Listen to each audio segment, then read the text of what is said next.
Baik, saya akan menjawab pertanyaan nomor 4 terkait prinsip-prinsip mengisolasi senyawa terpenoid monoterpen.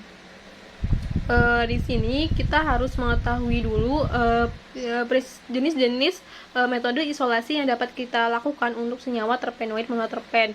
Nah, untuk metode isolasinya itu ada 4. Untuk yang pertama yaitu dengan metode ekspresi atau pengepresan, di mana tanaman atau bahan alam akan ditumbuk atau dihancurkan lalu disentrifugasi dan menghasilkan residu padat dan menghasilkan minyak. Nah, dengan adanya tekanan atau pengepresan itu bisa membuat glandula minyak atsiri atau minyak esensial pada bahan alam tersebut dihancurkan atau dirusak untuk melepaskan minyak esensial tersebut. Nah, pembuatan minyak atsiri dengan cara pengepresan ini merupakan tanpa pemanasan, di mana ini biasanya dilakukan untuk bahan alam berupa biji, buah, atau kulit buah yang dihasilkan dari tanaman-tanaman yang termasuk jenis sitrus, karena minyak dari jenis tanaman tersebut akan mengalami kerusakan bila dibuat dengan cara pemanasan. Nah, untuk contohnya yaitu apabila kita akan mengisolasi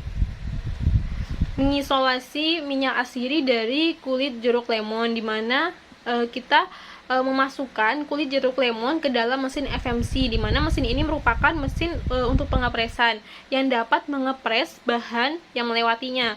Kemudian setelah dipres, minyak akan keluar dari tekanan yang berpenetrasi ke pusat kulit tersebut. Lalu minyak akan terpisah dari kulit jeruknya.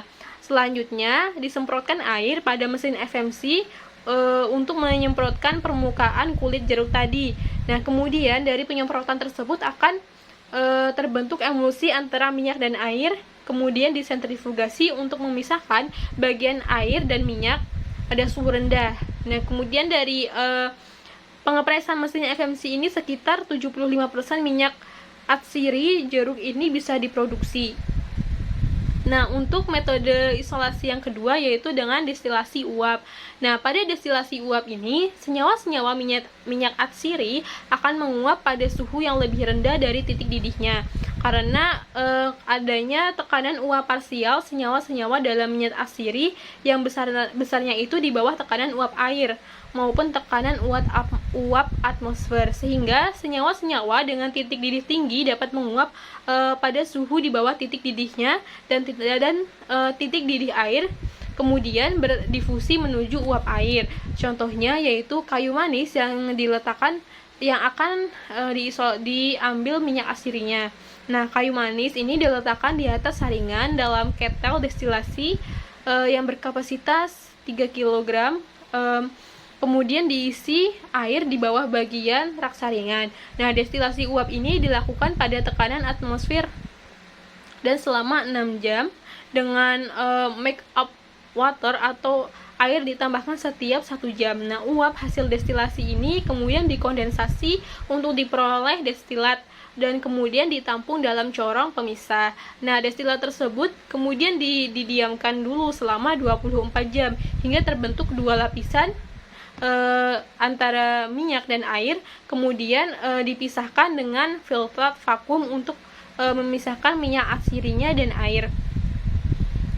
Nah, untuk yang ketiga yaitu metode ekstraksi pelarut, di mana minyak atsiri yang diekstraksi dengan pelarut itu harus pelarutnya yang spesifik sehingga dapat melarutkan minyak atsiri yang kita butuhkan. Nah, pelarut yang bisa digunakan itu seperti heksan dan etanol. Heksan ini kan bersifat nonpolar sesuai dengan sifat minyak atsiri, sedangkan etanol mengapa bisa menjadi pelarut minyak atsiri? Karena walaupun pelarut etanol ini bersifat polar, namun karena keberadaan minyak atsiri yang berada di vakuola daun seperti vakuola daun, maka di dalam vakuola tersebut itu minyak atsiri itu terikat dengan air.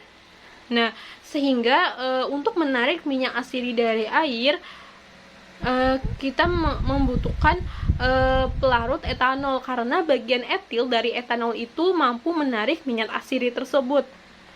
Nah, contohnya melakukan proses ekstraksi minyak atsiri dengan menggunakan pelarut nonpolar dan nonpolar yaitu etanol dan N-heksana, di mana tanaman kemangi ini yang telah dikecilkan ukurannya sebanyak 50 gram, kemudian diekstraksi dengan 1 liter pelarut. Nah, kemudian proses ekstraksi dengan pelarut etanol ini dipanaskan pada suhu 83 derajat Celcius. Kemudian proses ekstraksi dengan pelarut N-heksan dipanaskan pada suhu 74 derajat Celcius. Nah, pelarut yang menguap akan dikondensasi oleh air pendingin. Aliran air pendingin masuk dari bagian bawah kondenser itu lalu keluar dari bagian atas kondensor. Nah, kemudian yang dialirkan terus-menerus hingga proses ekstraksi selesai. Nah, kondensat dari pelarut kemudian akan mengenai sampel yang berada di dalam kertas saring dan melarutkan minyak atsiri yang berada dalam tanaman kemangi tersebut. Nah, proses ekstraksi ini dilakukan sebanyak 6 siklus sampai minyak atsiri itu benar-benar sudah ditarik semuanya. Nah, kemudian minyak atsiri yang terlarut dengan pelarut akan terkumpul di labu alas bulat. Nah, kemudian akan dipisahkan untuk selanjutnya. Nah, untuk yang keempat yaitu metode adsorpsi dalam lemak murni atau enflurate. Nah, di mana pada metode ini menggunakan lemak yang dimana lemak yang digunakan itu harus tidak berbau dan mempunyai konsentrasi yang sesuai, dimana biasanya ini untuk mengisolasi minyak atsiri dari bunga-bungahan. Beberapa bunga yang dia itu tetap melakukan aktivitas fisiologis yang memberikan bau harum ketika dipetik, dimana lemak tersebut kan mempunyai kekuatan yang baik dalam mengabsorpsi dan menyerap minyak esensial dengan baik bila berkontak dengan bahan alam atau dengan bunga tersebut. Nah, untuk contohnya yaitu bunga mawar yang setelah dipetik kemudian ditaburkan satu persatu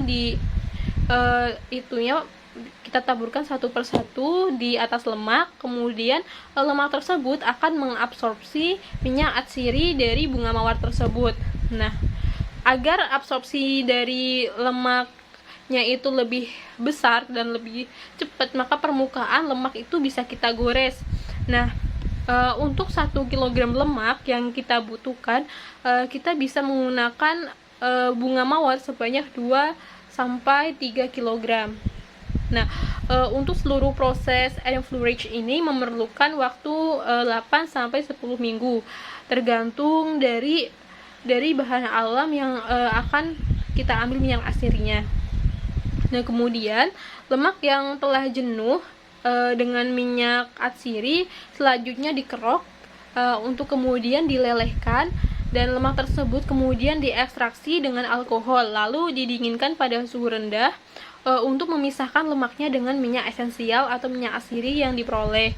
Nah, kemudian disaring dan kemudian dipekatkan dengan cara penyulingan. Nah, apabila minyak atsiri tersebut itu sudah kita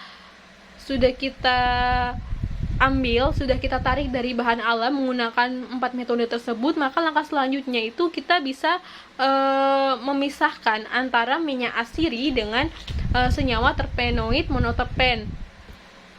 Dari minyak atsiri yang sudah kita peroleh itu bisa selanjutnya ke tahap pemurnian, yaitu bisa dengan destilasi fraksional, kemudian dengan kristalisasi fraksional, ataupun dengan teknik-teknik kromatografi seperti KLT, GC, kemudian HPLC, dan kromatografi kolom.